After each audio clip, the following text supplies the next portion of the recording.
you can watch from this door, the mega back room. Well, technically you can also look from the top. So this thing is at this point, of course, two-dimensional. It's stacked up one above. You can watch through this angle. You can watch through this corner, which is mostly played by Annas and Atlas and stuff. You have here the dead bastion position, which you can use as cover from left and right between the trees. And you have this side door where you can watch from the side. And now, as you can see, this is my concave. Hello YouTube, welcome to today's video. Hope you're having a great day. We will review a game I just recently played, basically just now, and this is a very interesting game. Because we will talk about a StarCraft 2 tactic. Right, StarCraft 2, the strategy game, and this tactic, like this thing we will talk about, is called concave. No, not start stepping, not build orders, a concave. Because this is actually very important for this last match we played. And we might also see other Ashe stuff we have actually missed. The thing is, we had a perfect full hold on the first point. Let's remove my beautiful face from this beautiful game. As you see, we had a beautiful hold. Hit them center perfectly. But now in the defense, the enemies had a perfect hold. So we basically failed both ways. Both teams failed both ways. Okay, let's activate the time.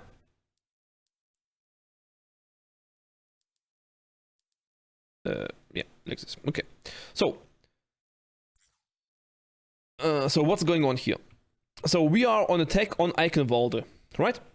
And like this. Activate my pen. But actually, I think I want a different color.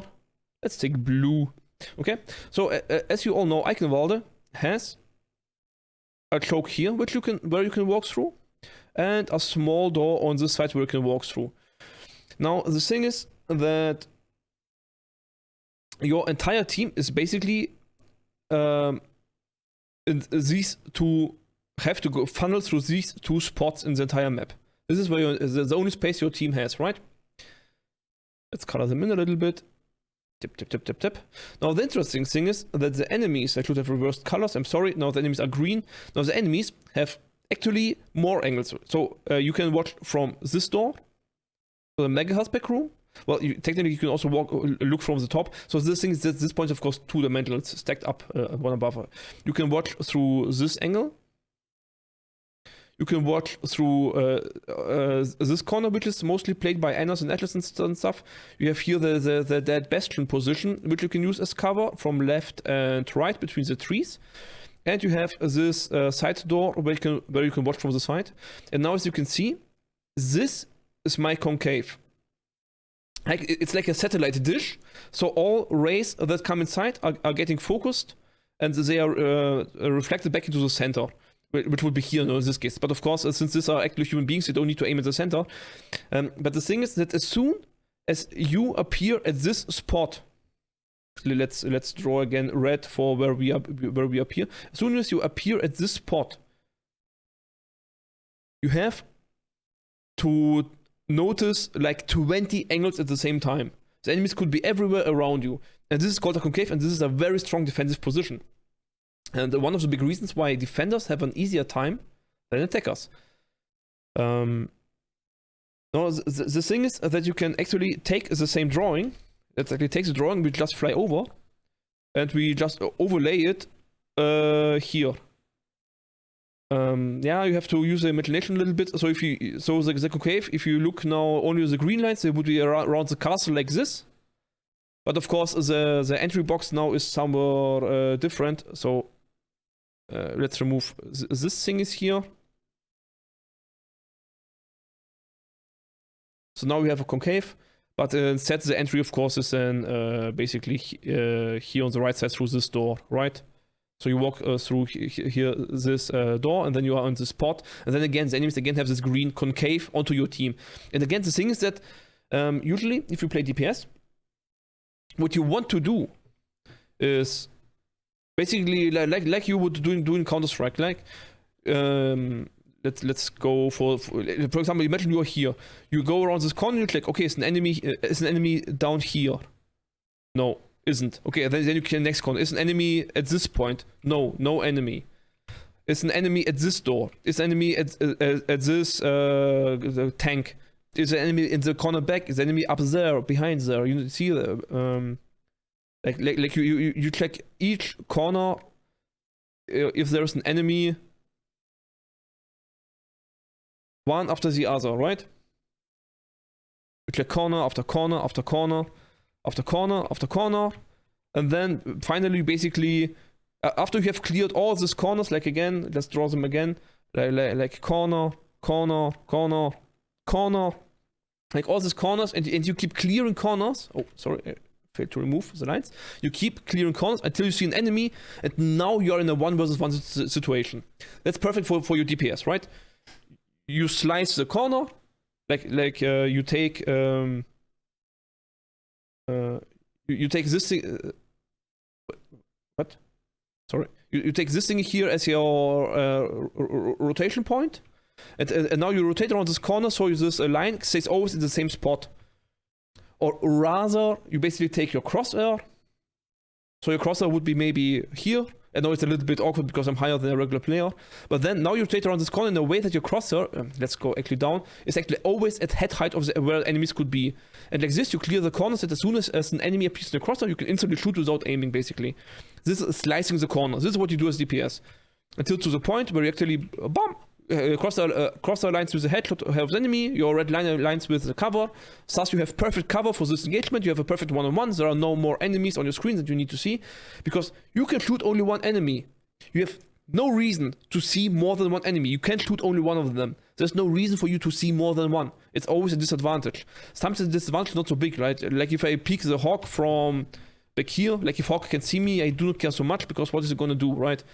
After his hook, of course. So I can peek the hawk and something behind him, but I cannot peek the Kree, Zenyatta, Ana, and Soldier, because they can all shoot at me, even if they're not in perfect range. Now what happens is, for example, I'm the Thatch, I walk out here, I coach gun up, and now bam, I want to see this Ana, I want to fight this Ana, so I have again my crosshair is maybe perfectly placed on the Ana, and I have this right side wall as cover. I might even use this wall as perfect cover, but still, as you can see, I get one enemy, two enemy, three enemies. They can all see me, and this is terrible for me. And this is what the concave does. As soon as I peek one enemy that I want to see, I get the complete package. I get the entire bunch of them, right? Get all of them. And that is a problem for me, for my team. For the attacker on Eichenwald, the first point, second point, not so much on third point. Not so much on third point, because the third point, the concave is actually, well, technically you can have a concave here again, because this high ground, this high ground, this high ground, you see again, you can get this half moon thingy. Like you get the same thing, but it's kind of a lot weaker, it's kind of closer, and the attackers themselves have more angles to choose from, because if you look from the other side, the attackers also can have now several angles, right? Because the attackers also can have this corner, they can be up here, they can use this corner, they can use this corner back here, and now I need to rotate, and basically also this corner's here. So the attacking side can also form their own kind of concave if they need to. But basically, if we walk out here, one by one, the enemies can all focus us down one after the other. And that is a big point. And it's very difficult to actually walk through as a team. Yeah.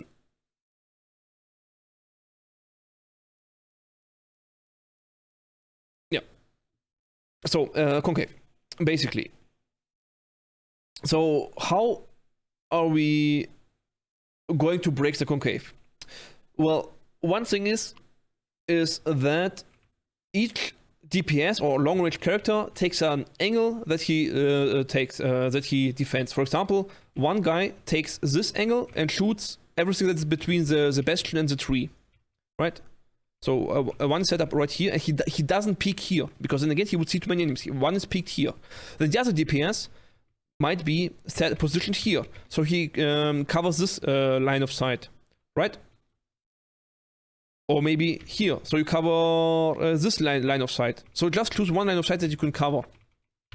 One DPS might be positioned up here, so you see there, or be positioned up here, so you can again have this angle, or you can use this car.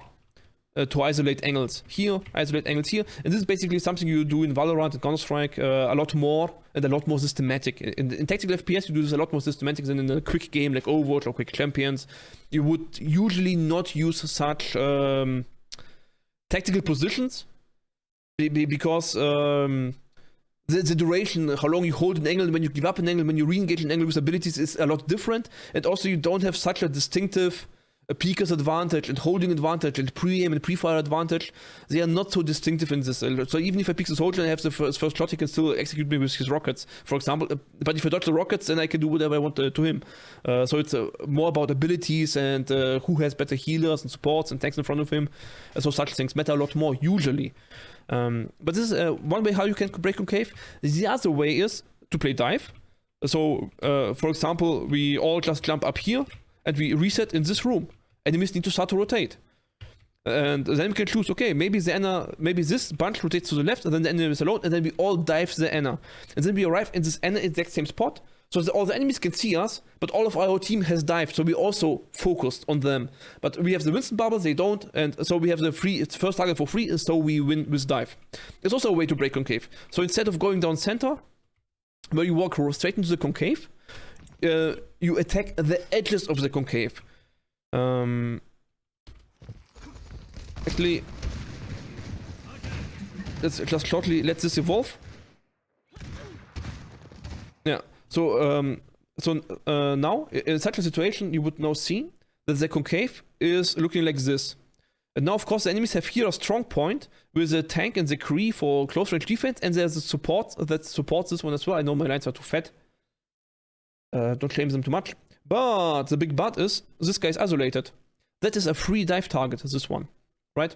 And as soon as you dive him, you either kill him outright or you clear him off this position.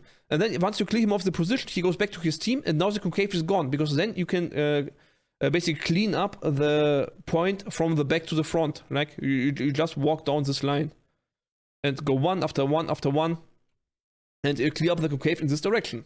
Also a possible winning strategy, right? So these are all valid tactics.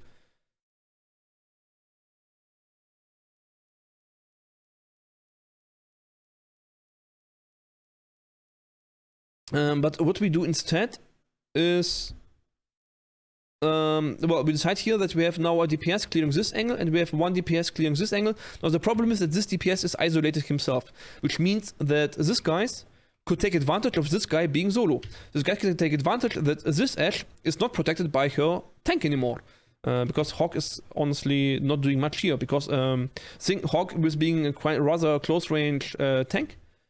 Hawk commands basically the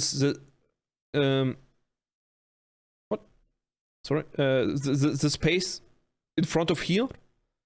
But as you can clearly see, the enemies don't need the space to shoot at the Ashe, right?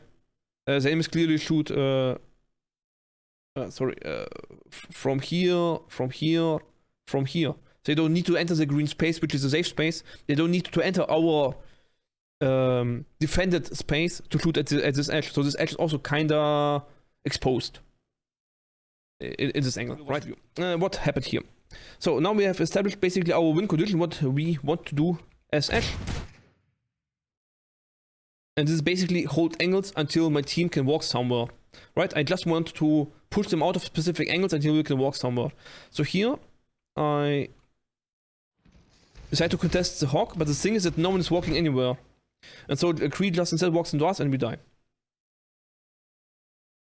The big problem here, of course, is our timing. Right? The thing is, when we start this engagement, we see all enemies and the bridge is free. So we go on the bridge. But no one's walking anywhere. So I need to go back from this position again. I cannot stay here. I need to fall back from this position so we can actually go somewhere. But I retreat far too late, only when I see the enemies.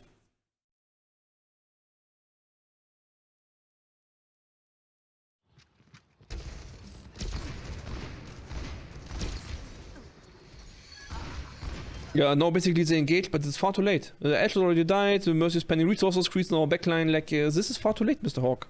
Trolley Brood. So we really need to kind of be very passive and very selective with the damage we do. We want to do a little bit of damage, poke here, poke there, but we do not want to bind too many resources onto us, and we do not want to risk dying. Basically, until our tank actually goes in somewhere.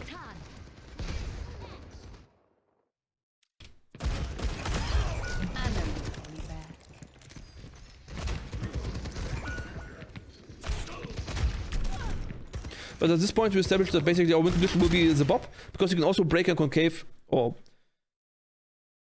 you can basically break cloaks with your ults. Especially if you have strong ults like Ashe, Spot. You just need to be aware of the enemy sleep dot, and that's all, and then you can send in the Bob. And Bob has a very strong win condition.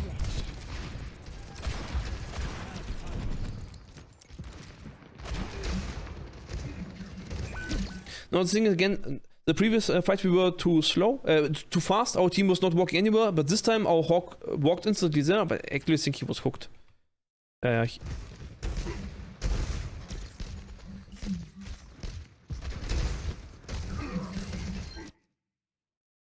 He was just hooked and exploded. Because of course I have a detonator. So our Hawk will explode before Ana can react. This way... it's really awkward. The thing is that if you play something like Hawk into this situation, you either see, okay, enemies are not close range, I cannot hook anything, and you switch instantly, or you find another win condition. And the win condition is really to go here, reset with your team properly, and then walk in when they are ready. But of course, running away from your Ana is not the way to go. Because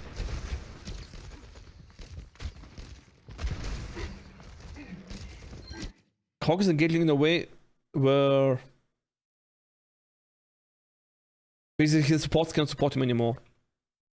So previously we were too slow with our too fast with our ulti, this time we were too slow, our Hawk died before we could do anything. Okay. Why were we so slow?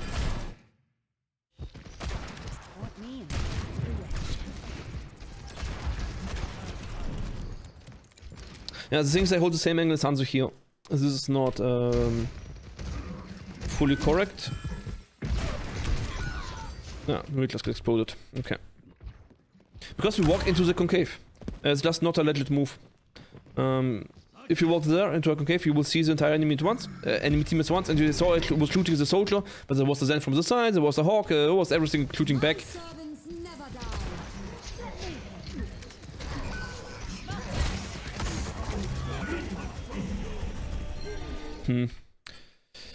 Again, not too much we can do here. The thing is, at this point I should also switch from Ashe, maybe? No, Bob is a good condition. We stick with Bob. Bob is a good winning plan.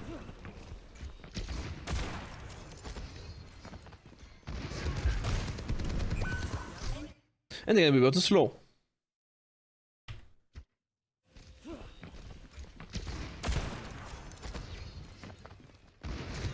So we switched our winning strategy from holding angles to actually going in. What we said earlier, they said you pick one side of the concave and you attack from this side. And my entire team had to go here, and I missed the timing when I should have regrouped with my team, basically. So the entire game is just dictated by how I move with my team. I did not really adapt to it, that was my mistake. I kind of stayed in my own timing and did not adapt to the timing we needed. And then I was too late here to punish the soldier. Or previously too late to punish the Hawk for hooking his Ana. Because remember, the problem is not my Ana got hooked. The problem is that I did nothing in the time where my Ana got hooked. That is the problem. I was not shooting at something actively. My Ana just died without me doing anything. Because Ana tanked the Winston, the Rotok hook for me, but I did nothing. And now in this case, where Ana died, I wasn't doing anything. I wasn't shooting anything. I was not in position to shoot anything. That is a problem. And because even if Ana dies, I could use the time to kill the enemy Ana. That would also work. Now, what do we think about this Bob?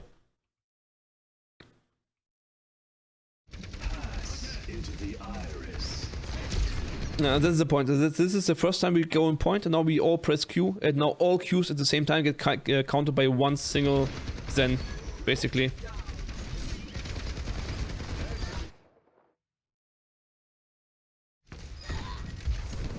No.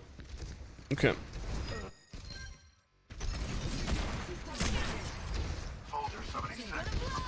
And playing a deathball character might be here a lot easier. Something like Toadlon, where you just default to stick with your tank or the Kree. It doesn't matter. So you can just stick with your team. You don't need to slow down to aim. You can just run and gun, and that's a lot easier to keep up with your team. Because if you just stick to your tank, you will have the correct timing with your tank automatically.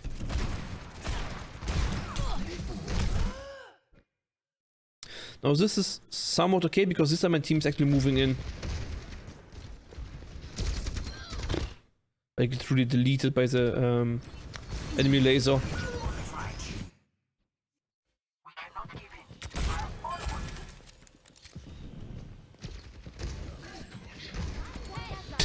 Say dynamite. Yeah, but that's basically it. So understand the concave.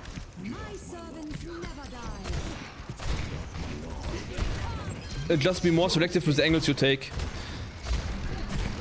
One thing I noticed is that I switched off from my initial angle on the right side in the door because I got attacked there, but that was actually wrong. I should have retaken this angle over and over again until we actually succeeded, and that would have been a better winning strategy.